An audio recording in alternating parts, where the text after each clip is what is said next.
आदि यस्य जन्माद्यस्य, जिस परमात्मा के द्वारा सृष्टि उत्पन्न होती है, जो पालन करते हैं, जो संहार करते हैं, वही भगवान है। कैसे हैं वो? चार्थेषु विज्ञः स्वराट, सब कुछ जानते हैं। भगवान से कुछ छिपा नहीं है। स्वानैव विराजते इति स्वराट, जो स्वयं प्रकाशित हो, उन्हें किसी प्रकाश की जरूरत नहीं है। जो स्वयं अपने दिव्य प्रकाश से, जो सूर्य और चांद को प्रकाश प्रदान करते हैं, वो भगवान कैसे हैं? सब कुछ जानने वाले। मुह्यन्त यत् सूर्यः, जिनकी कृपा पर, जिनके लीलाओं पर, जिनके गुणों पर बड़े बड़े यत् सूरी भी मोहित हो जाते हैं। ब्रह्मा जैसे लोग भगवान को नहीं समझ पाए, मुह्यन्त यत् सूर्यः, तो उन्हें हम और आप कितना समझ पाएंगे? उन्हें कितना समझ पाएंगे हम? उस परम तत्व को हम क्या समझें जिसको ब्रह्मा ना समझ पाए। ब्रह्मा भी तो एक बार भगवान के सखाओं को चुरा कर ले गए, बछियों का हरण कर लिया। जिन्हें ब्रह्मा ना जान पाए, उन्हें हम क्या जानेंगे? किस बुद्धि से जानेंगे? इसलिए कौन जान सकता है भगवान को? जिन पर भगवान की कृपा हो जाएगी तो वो जान जाएंगे। भगवान को देखने के लिए ये जो बाहर की आंखें हैं, ये नहीं। भगवान को देखने के लिए तो प्रेम की आंखें चाहिए, भक्ति की आंखें चाहिए। भीतर की आंखें हों तो दिखने को तैयार हैं। अब कोई आंखें खोले तो सही अपनी भक्ति और अपने प्रेम के चक्षु खोले, सब दिखाई पड़े, स्पष्ट हो जाए। श्री भगवान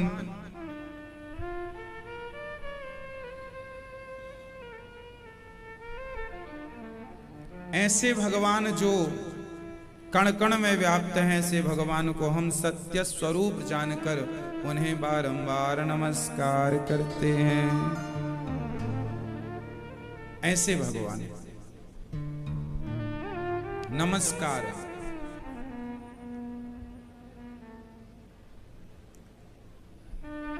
धर्मः प्रोज्जित कैतवोऽत्र परमो निर्मत्सराणां सता वेद्यं वास्तवमत्र वस्तु शिवदं तापत्रयोन्मूलनम्।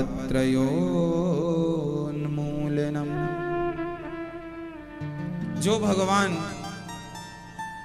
धर्मः प्रोज्जित, धर्म क्या है? भागवत जी शुरू होती हैं धर्म से। भागवत जी कहती हैं धर्म क्या है ये जानो। जो व्यक्ति ये जानता है कि हमारा धर्म क्या है, वो व्यक्ति श्रेष्ठ है। जो ये नहीं जानता कि हमारा धर्म क्या है। अच्छा, आप जानते हैं कि आपका धर्म क्या है? बताइए आपका धर्म क्या है? जोर से, आपका धर्म क्या है? हर समय धर्म अलग अलग होता है मैया जी। हर समय धर्म की व्याख्या अलग अलग होती है। जैसे विद्यार्थी का धर्म अलग होगा और मास्टर जी का धर्म अलग होगा। क्यों? सही है। पत्नी का धर्म अलग होगा और पति का धर्म अलग होगा। पिता का धर्म अलग होगा और पुत्र का धर्म अलग होगा। सही है। बिजनेसमैन का धर्म अलग है और किसान का धर्म अलग है। क्यों? सही है। पोते का धर्म अलग है, दादाजी का धर्म अलग है। हाँ या ना? सास का धर्म अलग है, बहू का धर्म अलग है। वक्ता का धर्म अलग है और श्रोता का धर्म अलग है। धर्म की गहराई को समझने के लिए बहुत गहरा उतरना पड़ेगा। हर स्थिति परिस्थिति, जो परिस्थिति होती है वो निर्णय करती है कि उस समय आपका धर्म क्या है। समझ रहे हैं? सत्य बोलना भी धर्म है, पर कई जगह झूठ बोलना भी धर्म हो जाता है। बोलो हाँ या ना। स्त्रीसु नरम विवाहे चावृत्यर्थे प्राण संकटे, भागवत जी में एक श्लोक है जहां कुछ स्थानों पर कहा गया है कि सत्य बोलना धर्म है, पर कई जगह कभी कभी कुछ जगह ऐसी हैं जहां झूठ बोलना भी धर्म है। बताइए झूठ बोलना कहां धर्म है? आप बता सकते हैं कहां धर्म है झूठ बोलना? जहां पर बहुत सारी गायों की हत्या हो रही हो और आपके एक झूठ बोल देने से गऊ बच रही हो, तो वहां झूठ बोल करके गौ माता की रक्षा कर लेनी चाहिए। यहां झूठ बोलना पुण्य हो जाएगा। और वही झूठ यदि आप अपने स्वार्थ के लिए बोलते हैं तो पाप हो जाएगा। झूठ यदि हम अपने स्वार्थ के लिए बोल दें तो गलत है, पर गाय की रक्षा के लिए झूठ बोल दें तो सही है। हमारे एक झूठ बोलने से सारे देश की रक्षा हो रही हो, जीव मात्र की रक्षा हो रही हो, तो झूठ बोल देना वहां सही है। पर जहां सिर्फ हम अपने स्वार्थ के लिए झूठ बोलें वो गलत है। जिस झूठ में स्वार्थ ना हो वो झूठ भी सत्य के बराबर ही होता है, ये समझो। अब आप इसका अर्थ ये मत लगाना कि हम आप चाहे झूठ बोल सकते हैं, नहीं, आपको परमिशन नहीं है। आप अपने स्वार्थ के लिए झूठ ना बोलिए, पर हित के लिए। ये स्थितियां पूरी जिंदगी में कभी कभी प्रकट होती हैं, इसलिए ये कभी कभी की है। तो हम कह ये रहे हैं कि धर्म क्या है, पिता का धर्म क्या है? बच्चे को पाल पोसे और संस्कार दे, ये पिता का धर्म है। पुत्र का धर्म है कि वो माँ बाप की सेवा करे। ये धर्म का ज्ञान यदि सबको हो जाए, अपने अपने धर्म का ज्ञान, तो सारी जो अव्यवस्थाएं हैं वो व्यवस्थित हो जाएगा। स्त्री अपने धर्म से चले। पुरुष का धर्म है अपनी पत्नी के सिवा पर नारी को ना देखे। स्त्री का धर्म है अपने पति के सिवा पर, पुरुष का धर्म है नारी को ना देखे, नारी का धर्म है पर पुरुष को ना देखे। यदि ये व्यवस्थाएं लागू हो जाएं, ये धर्म का ज्ञान स्त्री और पुरुष को हो जाए, तो आपका जीवन स्वर्ग हो जाएगा कि नहीं? आनंद से भर जाएगा कि नहीं? तो धर्म बहुत आवश्यक चीज है जीवन में। धर्म भीतर है तो हमें कब कहां किससे कैसी बात करनी है कौन बताएगा? कौन बताएगा? धर्म। इसलिए सवै पुंसाम परो धर्मो यतो भक्ति रधोक्षजे अहैतुक्य प्रतिहता ययात्मा संप्रसीदति। अविरल वो धर्म की धारा बहती रहे, धर्म कोई ना छोड़े, कभी ना छोड़े, किसी भी परिस्थिति में ना छोड़े। हरिश्चंद्र बिक गए पर धर्म नहीं छूटा, दशरथ जी मर गए, धर्म नहीं छूटा। क्यों? सीता मां के सामने रावण ने कितना प्रलोभन दिया कि मेरी मंदोदरी तुम्हारे पांव दबाएगी, बड़ी सेवा करेगी, तुम मुझे देख लो, एक बार मेरी तरफ देख लो, एक बार बिलोक मम ओरा, हमारी ओर देख लो। माता सीता ने देखा नहीं, तो माता सीता ने अपने पति को छोड़कर किसी पुरुष को नहीं देखा। यही तो नारी का धर्म है। माता सीता लंका में जितने महीने थीं उतने महीने वो रोती रहीं, चीखती रहीं, परेशान रहीं, पर उस हाल में भी वो धर्म को नहीं छोड़ती। कि हम दुखी हैं इसका मतलब ये नहीं कि अब धर्म छोड़ दें, कि अपर नारी अपर पुरुष तुम्हें बंदी बनाया है और कहता है हमारी तरफ देख लो, आपने सोचा अब इसके बंधन में तो है ही, देखने में क्या नुकसान है। तो माता सीता ने कहा कुछ भी संकट आए, कुछ भी हो, पर हम अपने धर्म को नहीं छोड़े। तो ये धर्म की गहराई है। हर व्यक्ति अपने धर्म का पालन करे। गुरु का धर्म क्या होता है? शिष्य को पढ़ाए, शिष्य को योग्य बनाए। हमारे गुरुजन इतना पढ़ाते हैं, इतना पढ़ाते हैं और पढ़ाने का एक भी रुपए शुल्क नहीं लेते। पढ़ाने का कोई पैसा नहीं लेते। कोई अपनी स्वेच्छा से चरण छू करके जो दे दे सो दे दे। कभी मांगते नहीं है कि बच्चे हम तुम्हें पढ़ाएं, चलो पैसे दो ना। गुरु का धर्म है कि विद्या का केवल दान करे। विद्या है सो सिर्फ दान करे, ये धर्म है। यदि पैसा लेकर विद्या देने लग जाए कोई, तो वो अधर्म हो जाएगा। धर्म। अब जैसे आप कहें कि हम तो सरकारी टीचर हैं, सरकार तो हमें पैसा देती ही है, ठीक है, वो आपको जो मिल रहा है वो धर्म है, कोई दिक्कत नहीं, क्योंकि उससे आपके परिवार का पोषण हो रहा है, आपका जीविका भी तो आपको चलानी है, वो धर्म है। आप जो सरकार से ले रहे हैं, जो पगार आप ले रहे हैं वो ठीक है।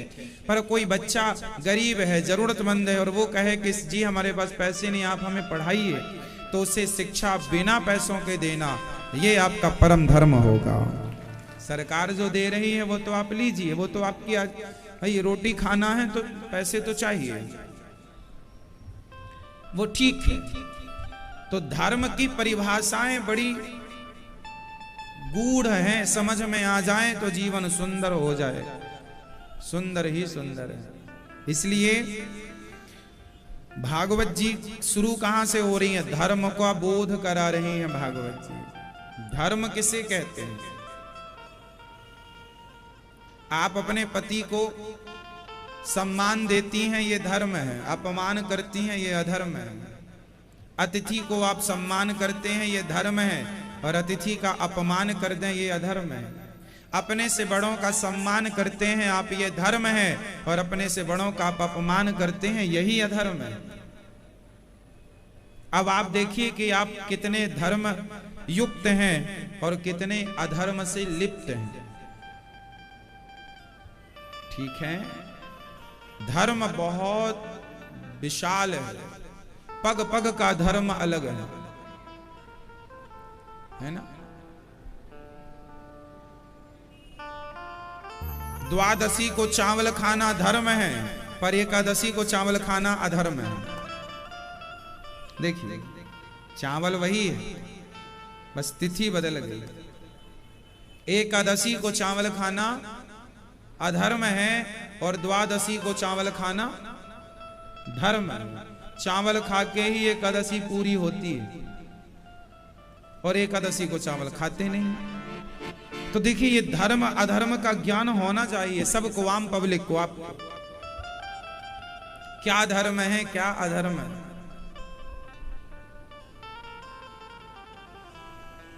शास्त्र का सार क्या है? शास्त्रों का सार क्या है?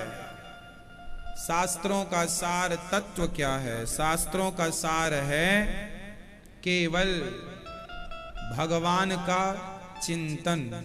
जिस प्रकार आप भगवान का चिंतन करने लग जाएं, भगवान का नाम जिस प्रकार आप भाव से जपने लग जाएं, हम यदि भागवत सुनकर भगवान के चिंतन में लग गए तो यही भागवत जी का सार है कि हमें भागवत जी ने भगवान से जोड़ दिया। तो सार ईश्वर का चिंतन ही है। अब कोई मूर्ख आदमी, कोई मूर्ख व्यक्ति यदि आंख बंद करके भगवान के आगे बैठा है और रो रहा है, पूछा गया क्यों भैया तुम क्यों रो रहे हो, और वो कहे कि मुझे भगवान का दर्शन करना है, ना जाने भगवान क्यों रूठे हैं, आते ही नहीं, सपने में भी नहीं आते, एक नंबर का मूर्ख आदमी है, पर भगवान के प्रेम में रो रहा है, समझ लेना कि इसने सारे वेद पुराणों का सार रहस्य जान लिया, यही है सार। और कोई मूर्ख आदमी यदि भगवान के प्रेम में रो रहा है तो वो सार जान गया, और कोई विद्वान व्यक्ति भगवान के प्रेम में नहीं रो रहा है, उसे भगवान से कोई प्रेम ही नहीं है, तो फिर वो भले कितना भी बड़ा विद्वान हो, उस विद्वत्ता का कोई अर्थ। सार क्या है? भगवान से प्रेम हो जाना ही शास्त्र वेद पुराणों का सार है। राम मानहु एक भगति कर नाता। भगवान ये नहीं देखते कि मेरा भक्त मूर्ख है कि विद्वान है।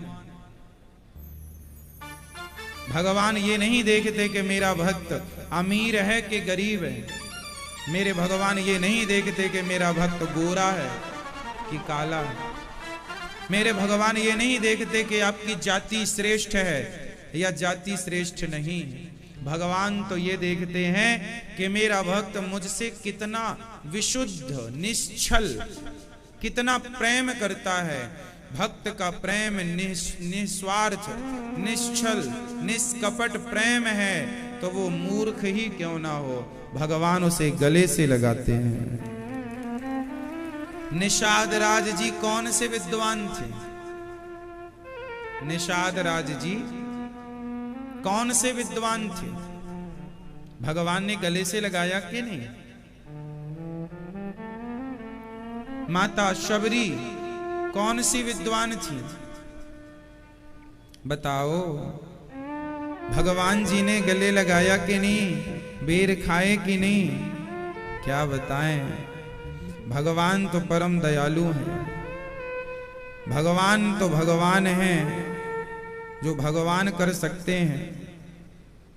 भगवान के बारे में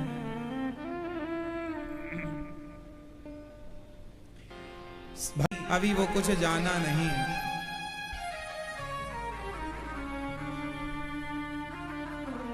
भगवान के 24 अवतारों का वर्णन भागवत जी में।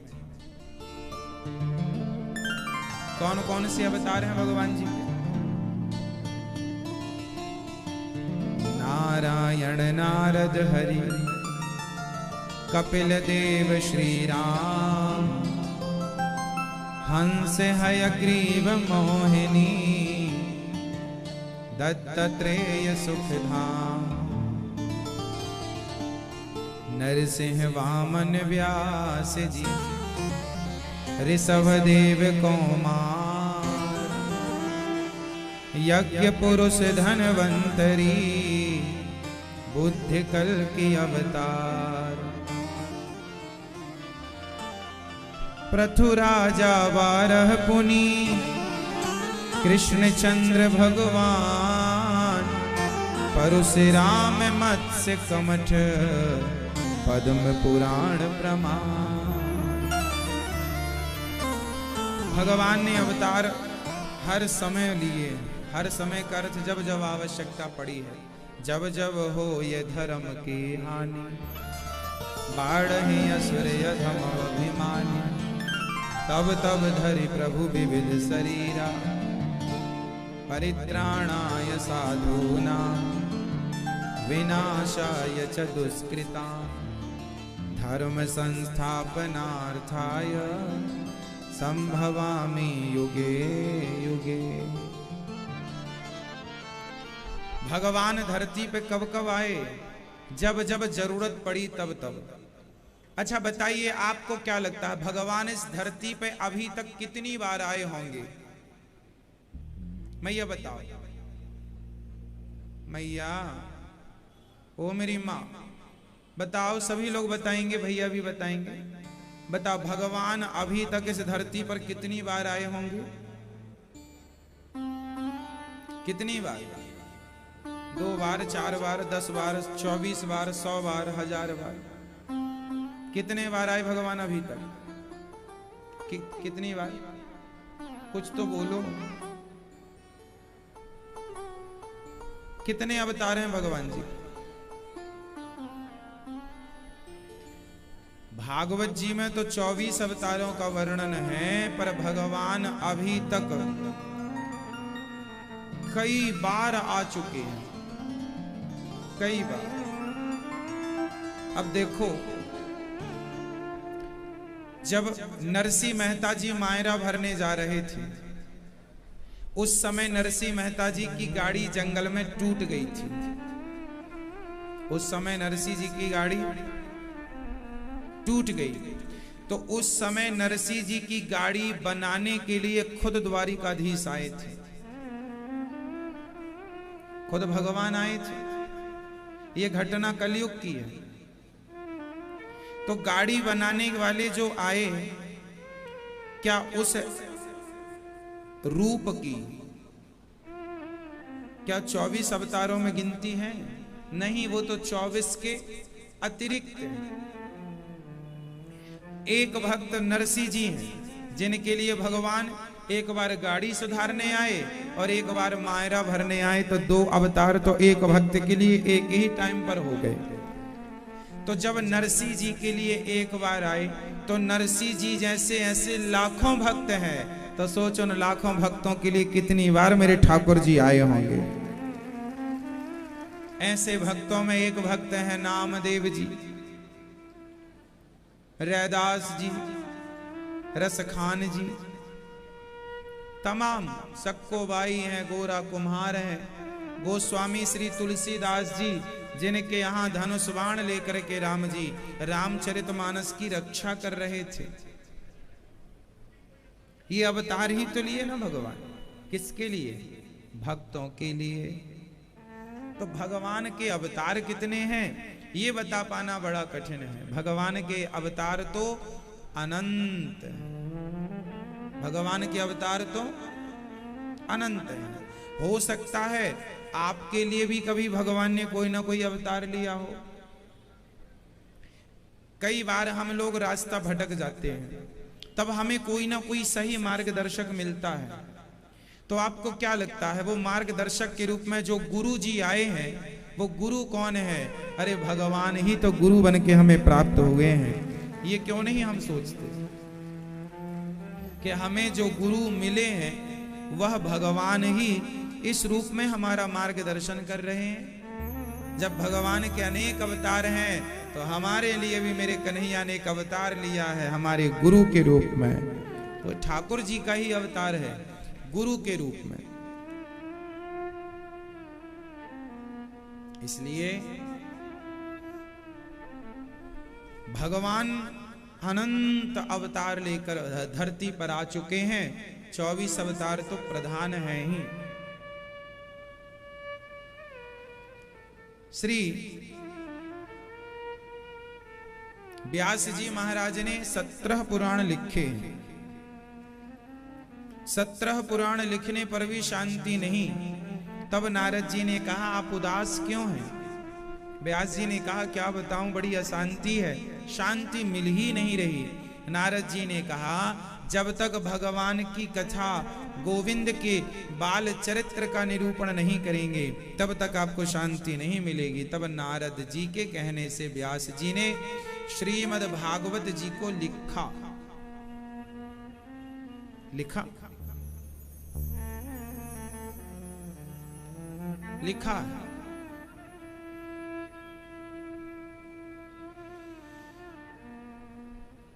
व्यास जी महाराज ने लिखा है और सुखदेव भगवान उसी भागवत को परीक्षित को श्रवण कराते हैं।